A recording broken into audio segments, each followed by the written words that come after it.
Tananana, tananana. Tá começando mais um boletim semanal da IPU do IBIS.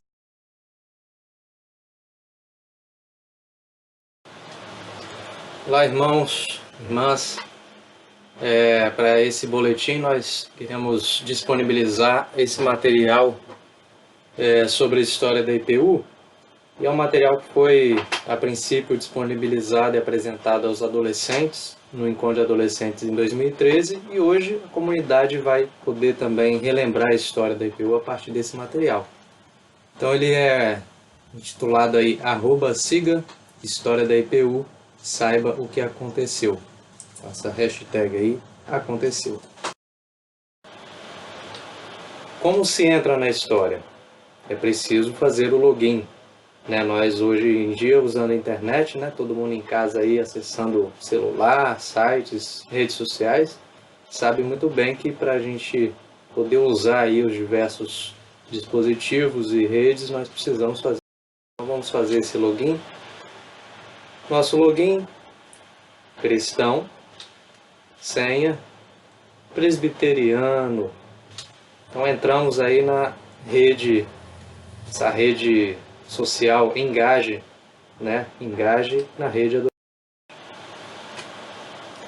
Muita coisa já aconteceu antes de você entrar nessa rede, mas agora que está aqui, poderá conhecer muitas coisas visitando nossa linha do tempo. Nossa linha do tempo já andou bastante e hoje você vai conhecer uma parte importante da nossa história. Então, lá no ano 1, Jesus nasceu. De lá para cá, descobriu-se o Brasil, e o seu Madruga comenta aí, não diga. Em 1978, nasce a IPU, e 2020 foi o ano que você fez login no Engaje. Então a primeira parte da nossa história. Qual a ideia? Haviam pastores e leigos preocupados com problemas sociais. O Brasil estava ainda resolvendo algumas questões como escravidão, soberania da nação brasileira, alto índice de analfabetismo, extermínio de índios, um país majoritariamente católico, com pouco espaço para os protestantes. Mulheres não podiam votar, atraso no desenvolvimento do país. Era uma vez muitas ideias. Quais são elas, Então, um grupo de líderes presbiterianos apresentou um programa social que incluía os seguintes pontos: preservação do Estado leigo e as liberdades civis, criação de cooperativas nas quais os trabalhadores participassem dos lucros, casamento civil livre e divórcio nos casos de adultério e abandono, auxílio ao menor abandonado, aos velhos e às prostitutas, educação popular obrigatória aliada ao ensino profissionalizante mais acessível aos pobres. Também pacifismo nas relações internacionais, propondo a redução ao mínimo dos gastos com as forças armadas. Quem curtiu, quem compartilhou? Essas ideias iriam beneficiar muitas pessoas, principalmente os mais pobres e excluídos. Vários segmentos da sociedade e outras igrejas, como os católicos, apoiavam essas ideias. Católicos? Sim, os católicos. Nós tivemos aí na nossa história e temos ainda hoje uma parceria chamada ecumenismo, que os católicos são engajados nessa luta por direitos, pela melhoria geral. Então vem a Conferência do Nordeste, uma página interessante da história que antecede a própria história da IPU, mas querendo ou não, é parte do seu embrião. A Conferência do Nordeste foi aquela que ficou no Top 10 Brasil daquela época, Hoje nós temos aí diariamente vários assuntos que vão para o topo da lista de mais comentados no Twitter, que é o Trend Topics. E aí a gente tem o Brasil, naquela época, se tivesse um Twitter, a Conferência do Nordeste certamente estaria lá no topo, pois trazia à luz da Palavra de Deus ideias que transformariam o país para melhor. Então a Igreja Presbiteriana começou a tratar esses assuntos que os jovens queriam discutir mais de 10 anos antes. Pronunciamento social da IPB. Quando? Em 1962, antes ainda da Revolução militar, né, que deu o golpe. Então nós temos aí o pronunciamento social da IPB. Qual o papo desse pronunciamento? Fala de quê? Comunicar por meio de todas as mídias possíveis o Evangelho para que as pessoas e a sociedade possam conhecê-lo. Ser cidadãos responsáveis como testemunhas de Cristo, atuando em casa, nas ruas, com os amigos, quando saem para as baladas, nas escolas, no trabalho e em outras tantas áreas por onde você passar. Gritar contra a injustiça, a opressão e a corrupção, aliviar os sofrimentos daqueles que sofrem mais que a gente, respeitar as pessoas sem distinção. Então aí é bastante cidadão, né? Uma responsabilidade cidadã, e junto à responsabilidade de todo cristão, que é levar as boas novas, se opor ao consumismo desenfreado e a tudo que nos Deus. O pronunciamento social também vai frisar a família, que a família tem que ser fechamento, né? União, integridade, e incluir os marginalizados para que possam ser beneficiados pelas mesmas bênçãos que nós. Dar às crianças, adolescentes e aos jovens uma formação cristã que os capacite a vencerem as mentiras de hoje, né? A gente tem tantas fake news, né? Ouvindo eles, né? Dando ouvido e espaço para que participem da vida integralmente. Trabalho digno, sem exploração. Denunciar todos os erros dos políticos que ameacem ou impeçam a paz social ou que estejam contra a democracia. Então vemos aí que o pronunciamento social da IPB naquele tempo era uma voz profética, como a IPU sempre procura fazer atualmente. Distribuição das riquezas, inclusive da terra. Assumir a responsabilidade de cobrar o governo brasileiro para que cumpra o seu dever de estabelecer e manter a justiça e a paz nas cidades. Ah, mas aí tem essa pegadinha do malandro, né? Aí o Sérgio Malandro, para quem se recorda, talvez muitos, se tiver adolescente aí nos assistindo, não vão lembrar. Mas procurem depois no Google, no YouTube. O Sérgio Malandro, ele fazia esse susto aí na gente.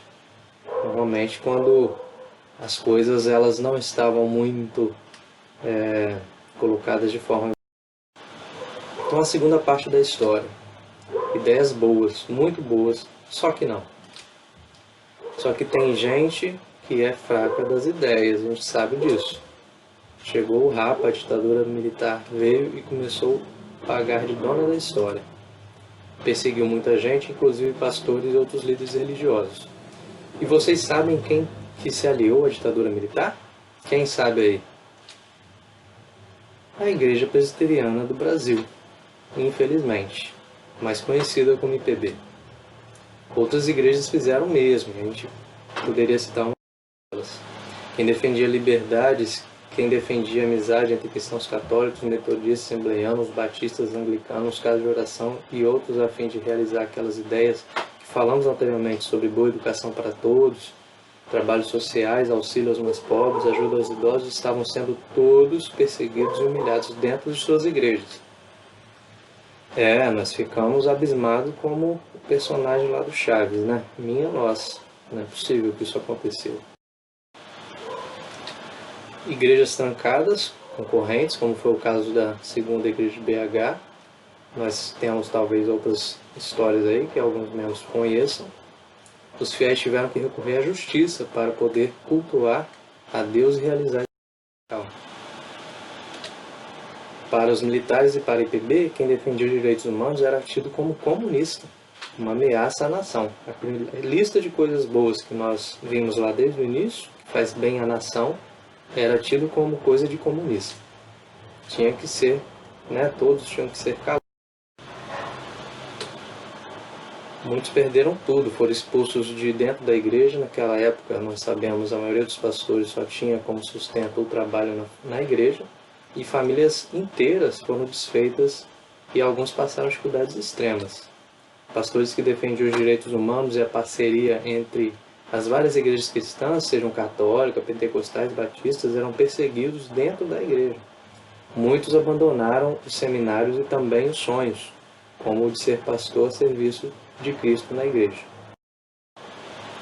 A censura seria como se hoje vocês fossem impedidos de twittar livremente ou de postar aqueles bom dia, né, no grupo do WhatsApp. Todo mundo gosta de colocar aí as coisas boas que encontram, né, na internet, né, recebem mensagens bonitas. É como se você não pudesse fazer isso de forma nenhuma, fosse censurado. Então a censura, ela seria como você não pudesse ter a sua liberdade nas redes sociais, praticamente com responsabilidade. A única coisa que poderia fazer, né, é curtir a galinha pintadinha. Nem isso. A censura da galinha pintadinha também aconteceria. Jamais o governo militar aceitaria tal aberração, né?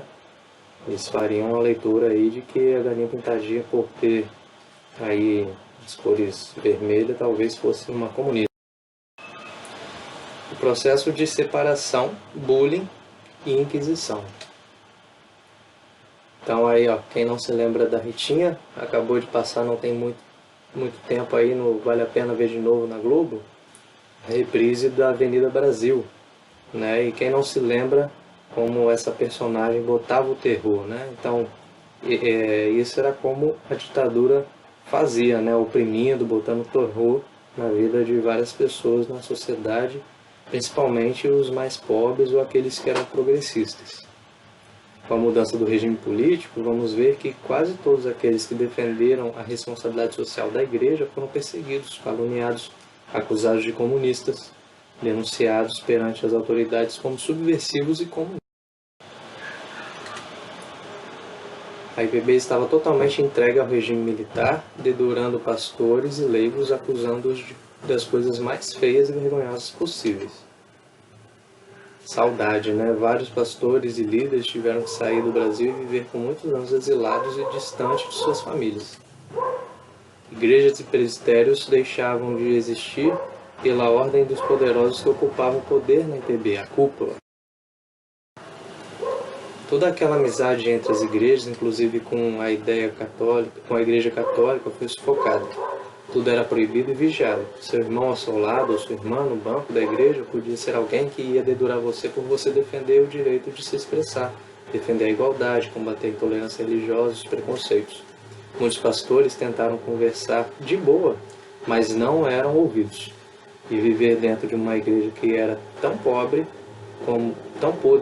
como o regime militar já estava insustentável. Então, a igreja IPB e outros, né, que se aliaram ao regime militar, eles viviam uma podridão, né? Tudo que eles faziam era podre de se ver, podre de se sentir, e as pessoas estavam sendo totalmente caladas e esmagadas tanto pela igreja quanto pelo poder militar.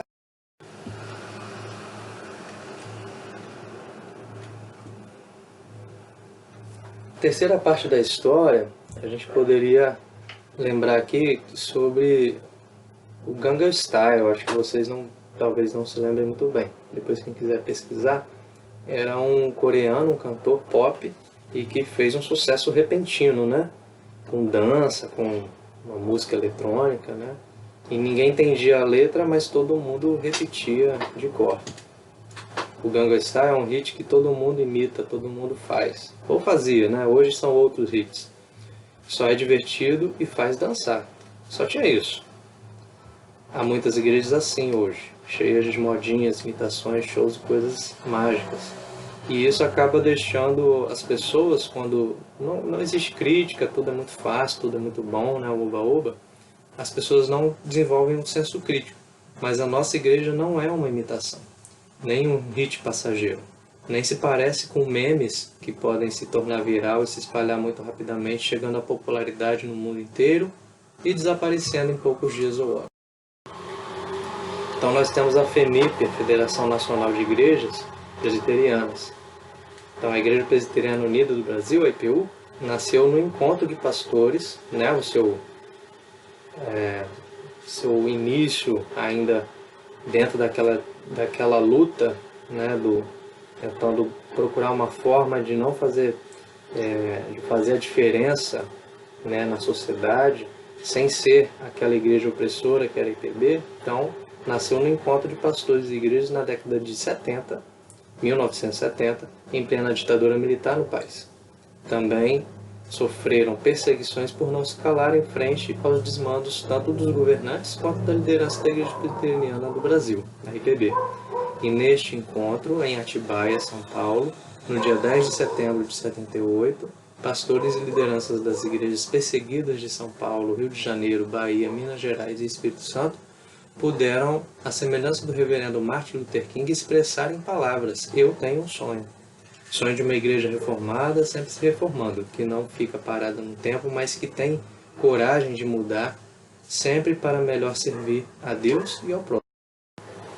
Sonho de uma igreja que valoriza o sacerdócio universal de todos os crentes, abrindo espaço para a participação efetiva de mulheres e jovens nos ministérios ordenados da igreja. Sonho de uma igreja solidária, sensível às necessidades das pessoas oprimidas e marginalizadas pela sociedade. Sonho de uma igreja ecumênica, aberta ao diálogo, com outras denominações, lembrando que há um só Senhor, uma só fé e um só batismo. E há somente um Deus e Pai de todos, que é o Senhor de todos, que age por meio de todos nós e está em todos nós, conforme Efésios 4, 5 a 6. Sonho de uma igreja democrática, onde a representatividade das igrejas é valorizada na composição do Conselho Coordenador, onde as ações são decididas em colegiado. Então temos uma igreja democrática. E aí, IPU, de fato, uma decisão radical, né? Porque antes a federação e havia um passo a ser dado. Então, em 8 de julho de 83, o que era a Federação Nacional de Igrejas Presbiterianas transformou-se em Igreja Presbiteriana Unida do Brasil, IPU. E a sede, se todos ainda não sabem, a sede é a Rua 7, a sede histórica. A Igreja Presbiteriana, a primeira Igreja Presbiteriana de Vitória, na Rua 7, ela é a sede nacional histórica da IPU. E transformou-se então em IPU, a FENIP, cujos fins são proclamar as boas novas em Jesus Cristo ao indivíduo e à sociedade, celebrar o culto a Deus Pai, Filho e Espírito Santo em espírito e em verdade, ministrar os sacramentos do batismo e Eucaristia, preparar através do ensino e da doutrina os seus membros para a sua missão no mundo, promover a unidade e a comunhão de todos os cristãos, desenvolver e participar de ações de ação concreta visando a justiça, a paz, a promoção do ser humano. E é uma igreja ecumênica. Nós dialogamos e procuramos parceria com os irmãos das demais denominações cristãs na tentativa de servir juntos a Deus, dando testemunho de Cristo numa comunhão fraterna. Ecumenismos de serviço, através dos quais eu, você e nosso irmão da outra igreja cristã somos chamados por Cristo para trabalhar juntos a serviço do reino de Deus. Todos e todas servem a um só Deus. Essa igreja, mesmo espalhada como presbiterianos, católicos, assembleianos, luteranos, adventistas, metodistas, quadrangular, casa de oração, muito mais igrejas. Basta que se unam, né? Basta que queiram viver essa fraternidade. É a igreja, então, essa soma, a igreja do Senhor Jesus Cristo, o único Senhor da igreja. E nós temos, então, uma outra hashtag, que é PFO, Princípios de Fé e Ordem. Das ordens ministeriais, o artigo 6º diz que todos os membros da igreja local participam dos ministérios que Jesus Cristo concedeu à igreja e exercitam os dons espirituais para a edificação da comunidade. A IPU adota e reconhece, sem qualquer sentido de hierarquia e sem distinção de sexo, raça e origem social, os seguintes ministérios decorrentes do chamado de Deus: pastor, pastora, presbítero e presbítera, diácono e diaconisa. Então, escreve a visão, grava-a sobre tábuas para que a possa ler até quem passe correndo. Uma nova logomarca para a IPU. Essa ideia de que nós temos como ter um símbolo que resuma e mostra às pessoas mais ou menos assim, a síntese de como nós somos. Então a logomarca da IPU tenta representar isso, com o fundo azul claro, né, a tradicional cor da IPU. A logomarca representa alguns significados, que vocês vão ver a seguir a logomarca com os significados que estão aí. Arco-íris, aliança de Deus, perdão e reconciliação, conforme Gênesis 9, 8 a 17. As 3 faixas no arco-íris representam a Trindade, Pai, Filho e Espírito Santo. A cruz céltica é da tradição reformada e representa a encarnação, morte e ressurreição de Cristo. A arca é a igreja, conforme Gênesis 6, 14 a 16. E as ondas no mar, o mundo. Então, eu sou a IPU. Essa logomarca aí mostra quem somos. Então, IPU, hashtag essa sou eu. Então, espero que esse estudo breve sobre essa revisão sobre a história da IPU possa nos ajudar a relembrar quem somos e nos engajar nessa rede de engaje. Um grande abraço.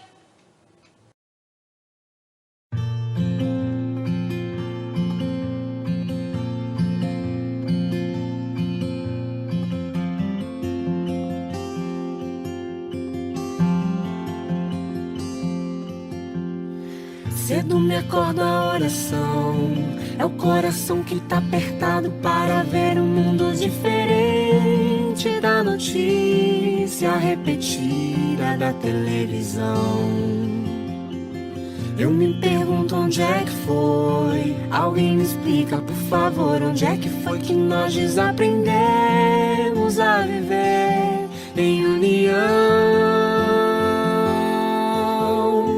Quero ver mudar, mas se eu aqui só esperar, eu sou um deles, sou só um deles. Minha oração só é real transformação se começar em mim. Haja mais amor a começar em mim, amor que eu tanto quero ver a começar em mim, a começar em mim. Quem me perceber, que antes possa me reconhecer, me descrever em teu amor.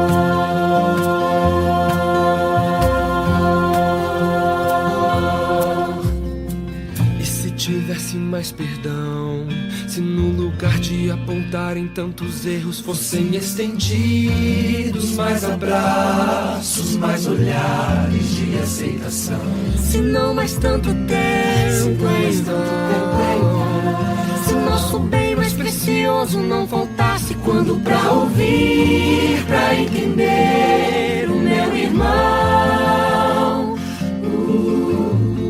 Posso até sonhar, mas se eu aqui só esperar, Eu sou um deles, sou um deles. Minha oração só é real transformação se começar em mim.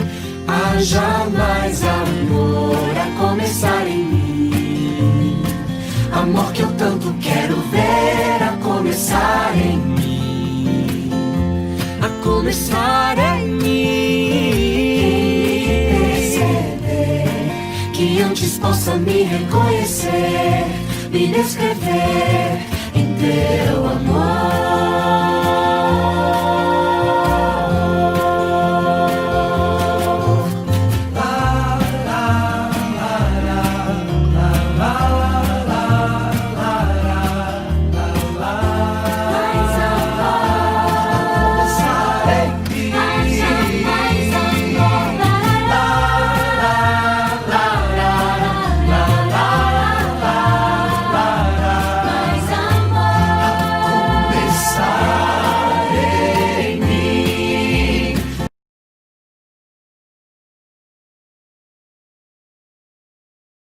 E só lembrando que quarta-feira temos a nossa reunião de oração às 19 horas. Venha orar conosco. E os aniversariantes da semana. No dia 29, Lucas Fontana Marquese. Aos agraciados com mais um ano de vida, muitas bênçãos e um abraço fraterno da igreja. Oi, pessoal! Sou eu, Gru! Mas vocês já sabem disso. E hoje eu tenho umas dicas para ajudar vocês a superar este momento difícil. Primeiro, pratiquem o distanciamento físico. Desculpe, eu não vi você aí. Eu fiz isso a minha vida inteira. Além disso, tem muita coisa que vocês podem fazer em casa. Tipo, praticar atividades como dança, ser ousado e testar pratos novos. Eu adoro a combinação de jujubinhas e carne. Fazer todas as suas reuniões importantes por videoconferência. Ou até se divertir. Tá, nem tanto assim. Bom, isso não é algo natural para mim, mas tentem ser gentis uns com os outros. É um momento difícil para todos. É isso, fiquem bem e cuidem da saúde. E lembrem-se, estamos todos juntos nessa. Mas totalmente separados. Vocês me entendem, né? Muito obrigado a todos os membros e visitantes por continuarem assistindo às nossas transmissões online. Desejo que tenham todos uma boa semana e fiquem com Deus.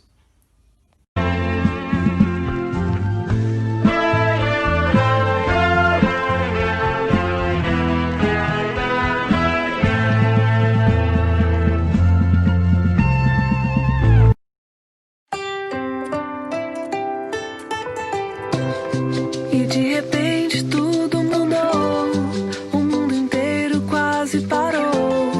Tudo que era de rotina eu conhecia no meu dia a dia, então se transformou.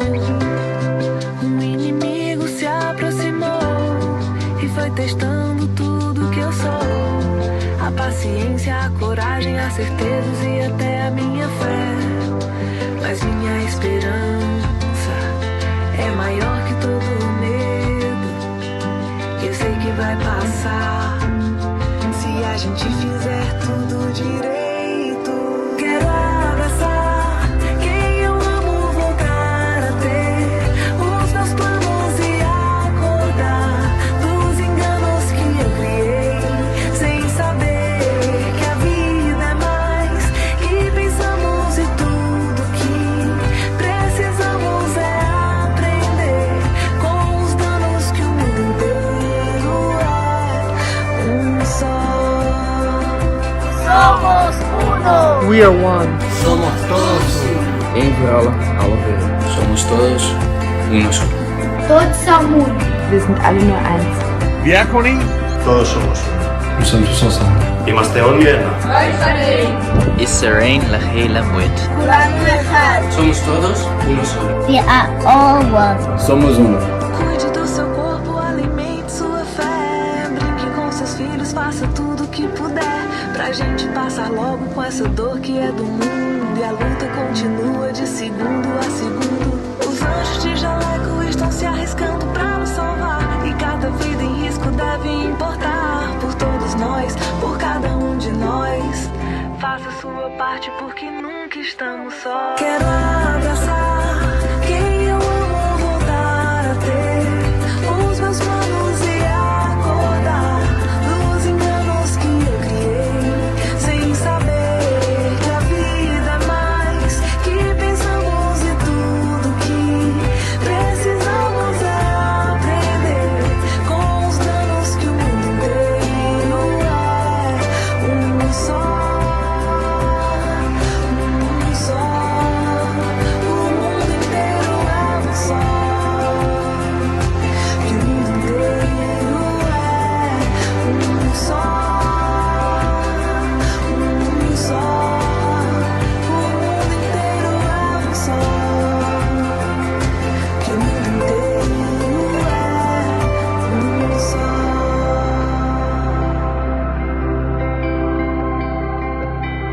Somos um só. Tutti ma uno. 我们是一体的。 Siamo tutti uniti. Brasil, somos um só.